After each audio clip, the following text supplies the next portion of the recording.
Conversa com a Fonte está de volta. Esta semana estamos falando sobre o trabalho do Conselho Nacional de Justiça. No bloco anterior, a gente estava discutindo sobre o trabalho da imprensa e por que o ministro César Peluso gostaria que as investigações contra juízes fossem feitas de maneira reservada, em segredo de justiça.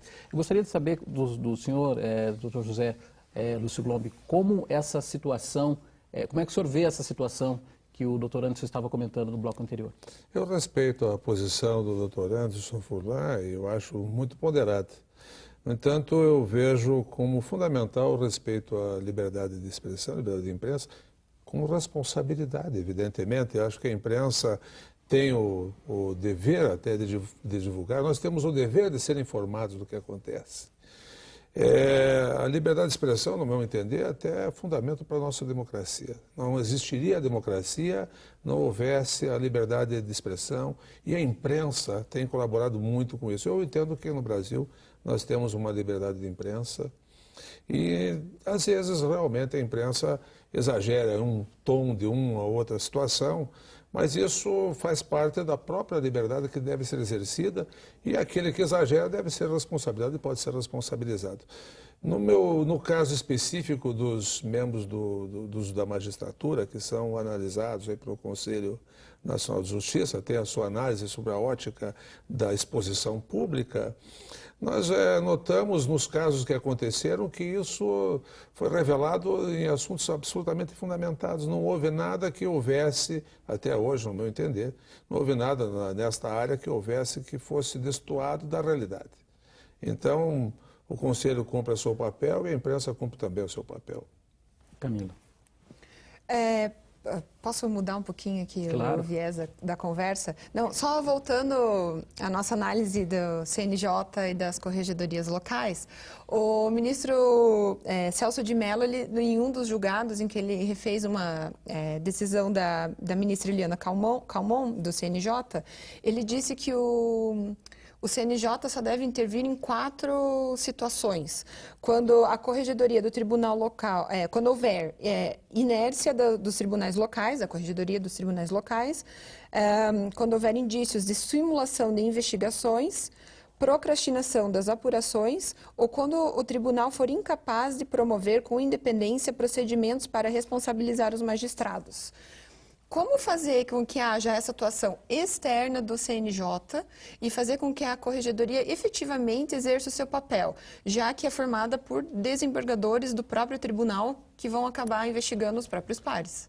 Eu faço minhas palavras do doutor Anderson Furlan, há pouco a respeito desse tema, mostrando que quando acontecia justamente a investigação exclusivamente através das corregedorias dos tribunais, nós não víamos acontecer absolutamente nada.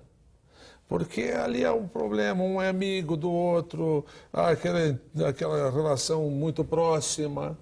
É evidente que há uma dificuldade muito grande de apuração. Eu entendo que isso significaria um esvaziamento do nosso Conselho. E outra coisa, parece que essa decisão tomada pelo ministro Celso Mello foi num processo onde havia sido questionada a atuação de vários desembargadores do Mato Grosso. E, em face a essa decisão do ministro, houve uma retomada dos cargos por parte desses desembargadores e a situação até hoje não evoluiu. O que nós pensamos que tivesse um caminho diferente se fosse através de uma apuração lá do Conselho Nacional de Justiça. Mas, doutor, teria como, de alguma forma, o CNJ fazer com que as corregedorias também apurassem, com que fosse um trabalho, não conjunto, mas paralelo, fazer com que os dois tenham, com que haja esse controle externo e esse controle interno, que deveria ocorrer há muito tempo que não ocorre? Existe algum meio para que a gente faça isso? O próprio Conselho Nacional de Justiça tem delegado, muitas vezes, às corregedorias a apuração de determinados fatos e tem agido em colaboração com as corregedorias. E agora, até uma das questões que está sendo levantada é através de um ato do Conselho Nacional de Justiça uniformizando os procedimentos em todas as corregedorias. Então, há realmente uma tentativa de que as corregedorias venham a funcionar melhor, até por essa orientação do próprio Conselho Nacional. Por uma questão cultural, ou, enfim, por outros fatores, a gente tem no Brasil diferentes justiças dependendo do estado, dependendo da região. A gente pode dizer que o nosso sul e o nosso sudeste são mais modernos, enquanto que o nordeste a gente tem algumas decisões imperialistas ou coisas do gênero. O senhor acha que o Conselho Nacional de Justiça vai conseguir mudar também esse tipo de comportamento, esse tipo de justiça feita ainda na base do cabresto, como a gente costuma dizer? É uma situação que acontece, é muito grave e complicado, porque o Brasil é muito grande e cada região tem sua peculiaridade.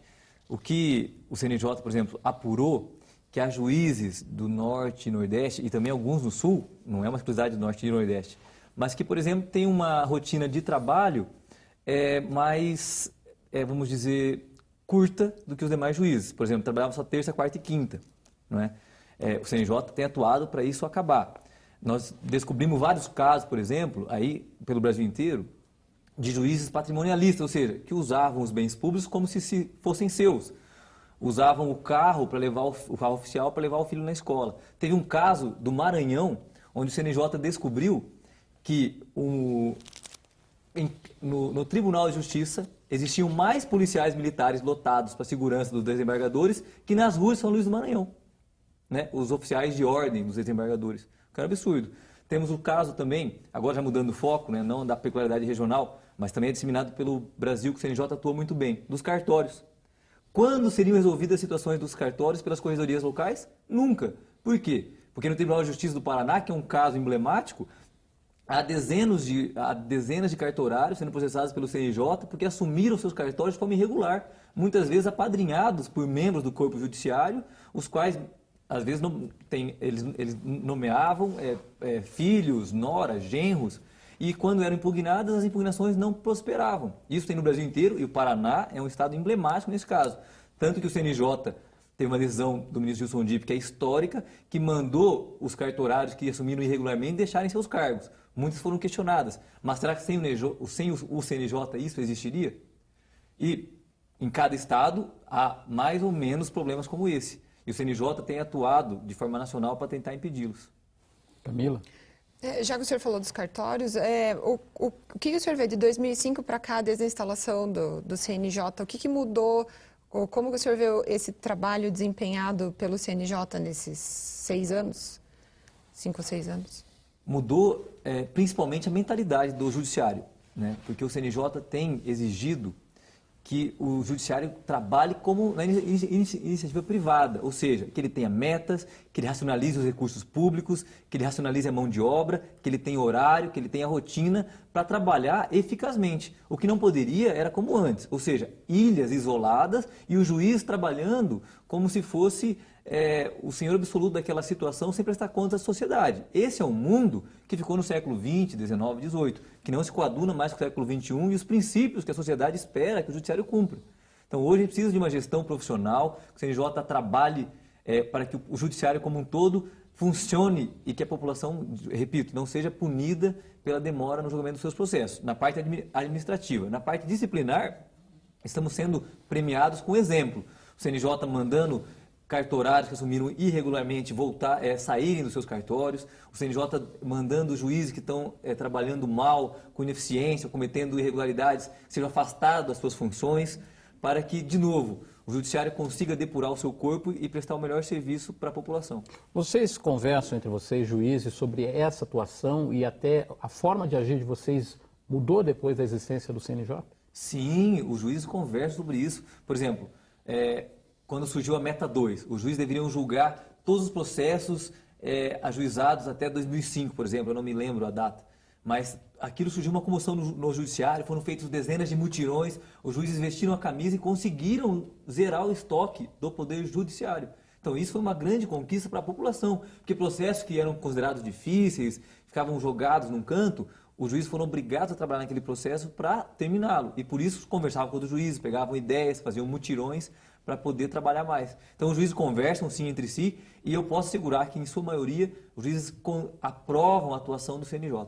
Para o advogado, o que muda com a existência dessas medidas desde que o CNJ começou a trabalhar e essas mudanças que ele já conseguiu? Eu diria que os advogados têm mais segurança até na sua própria atuação e mais confiança em que os problemas que apareçam venham a ser solucionados. E não são apenas esses problemas dessa natureza, nós tivemos aqui no Paraná e no Brasil mutirões, como o mutirão carcerário, onde teve até a participação de advogados paranaenses, mutirão carcerário que mostrava situações incríveis. O ministro Gilson Dipp nos relatou, por sinal, que em um determinado estado do Nordeste, lamentavelmente, existiam os processos capa preta, e que esses processos eram aqueles que jamais eram julgados e as pessoas ficavam lá nas cadeias públicas, praticamente sem julgamento, sem chance de defesa, sem nada. Também temos o Conselho Nacional de Justiça atuando na questão das adoções no Brasil, uma posição relevante. Mas em relação à advocacia saúda o Conselho Nacional de Justiça. Existe realmente, hoje em dia, uma visão clara de que a justiça está se modernizando, está adotando métodos de gestão, está se informatizando, incentivada principalmente pelas posições do Conselho Nacional de Justiça. Então, nós não temos, se fôssemos fazer um levantamento entre os advogados brasileiros, a aprovação do Conselho Nacional de Justiça seria maciça. Camilo. O senhor falou da celeridade processual com novos métodos de gestão. O CNJ teria algum poder em fazer para explicar para as pessoas, em fazer com que a implantação de processos eletrônicos ou até da contratação de novos juízes, para que isso efetivamente ocorresse e talvez desse maior celeridade processual aos processos já existentes e novas lides a serem ajuizadas? Sim, o CNJ tem muito poder quanto a isso. Então, relativamente ao processo eletrônico, o CNJ tem desenvolvido uma plataforma única e que vai obrigar que as justiças dos estados, que muitos estados não investem no processo eletrônico, estão muito defasados, enquanto no sul aqui, na Justiça Federal, os processos são todos eletrônicos, na Justiça do Trabalho, em algumas regiões também. Na Justiça Estadual isso não se vê. Então, o CNJ tem procurado uniformizar, ter uma plataforma única para que toda a justiça brasileira seja eletrônica e, por isso, seja mais rápida e com menos gasto. Quanto à questão dos juízes atuarem nesse processo, o CNJ também tem poder. Além das metas, o CNJ tem feito mutirões. Agora mesmo teve um mutirão em Cuiabá. O CNJ foi lá, conversou com o juiz daquela localidade, chamou o juiz de diversas cidades, levou para Cuiabá. Para quê? Porque lá tinha um problema muito grave de atraso no julgamento dos processos do SFH. Muitos processos parados, as pessoas querendo ter uma resposta sobre a sua casa própria. O CNJ foi lá, organizou um mutirão de uma semana ou duas e praticamente zeraram os processos pendentes. Esses mutirões têm sido feitos em diversas áreas, em diversos locais do país. Os mutirões carcerários, o CNJ realizou, mutirões do SFH, mutirões para julgar ações ambientais, tem sido feito. Esse é um instrumento que auxilia no Estado a ter mais demandas, mais respostas rápidas. Agora, mas, doutor, desculpe, só dando continuidade, o CNJ teria algum poder para influenciar